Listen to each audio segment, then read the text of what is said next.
Hi, my name is Joe Benjamin, and I'm here with Rauhmel Fox from whomentors.com talking about his organization and the sneaker craze. Thank you for having me, Joe. Well, you want to know who I am. My name is Rauhmel Fox, and I'm the CEO of whomentors.com Incorporated. It's a nonprofit public benefit organization that received tax-exempt status by the Internal Revenue Service. So what is the purpose of whomentors.com? That's a good question. Most people don't know what the purpose of the organization is because the question is who mentors. I provide a broad range of services for individuals and families, and the question who is designed to answer particularly who I am and what I do so that you can find out that there are mentors available, accessible 24 hours a day. Can you tell me what really is this sneaker obsession?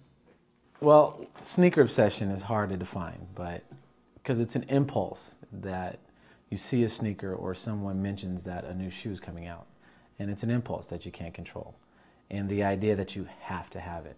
So it's the idea that it's not just buying the shoe, it's researching it, it's finding out what's coming out, and then the effort, the sacrifice, how much money you spend on the shoe and the whole experience, the whole adventure. So it's not just going to the store and buying a shoe, it's the impulse of I have to have it at any cost. So that is the best way to define sneaker obsession. Can you define in your own terms what is this sneaker obsession and what are the major influences behind this phenomenon? Sure. Defining it in my own terms, it's a must-have that it's not just having a shoe, it's having particular brands that Nike comes out with a shoe or Reebok comes out with a shoe, and I have to get it before anybody else does. And then the influences behind that are music, then you combine that with sports, and then you combine that with the lifestyle of a particular icon. You have 50 Cent with the G Unit series, and then you have the S. Carter series, which is Jay-Z. And then, of course, the key thing you need is a medium. These people have access to television and radio and other opportunities to speak to kids, so they have an unfiltered voice. And unfortunately, no one can challenge that. So that is what influences the phenomenon. What are kids willing to do, or how far will they go to get their shoes? Good question. What they're willing to do is just about anything. It's not just a matter of getting an after-school job, going to the store and buying the shoes. These kids will cut class. In class, will go on the internet and research the latest shoes. And then they will stay out all night to wait in line for a shoe that will be released in the morning.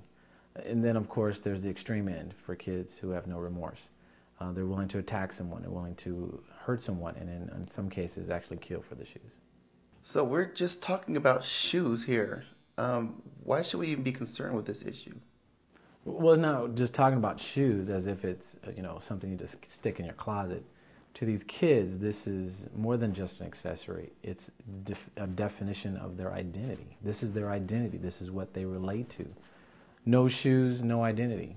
Imagine a kid sitting on the bench playing basketball, and you approach that kid and you say, look, if you're not going to use the shoes, let me take them from you and let someone else use them. And the kid just gets upset. No, if you take the shoes from me, I don't know who I am. I don't know what I'm about.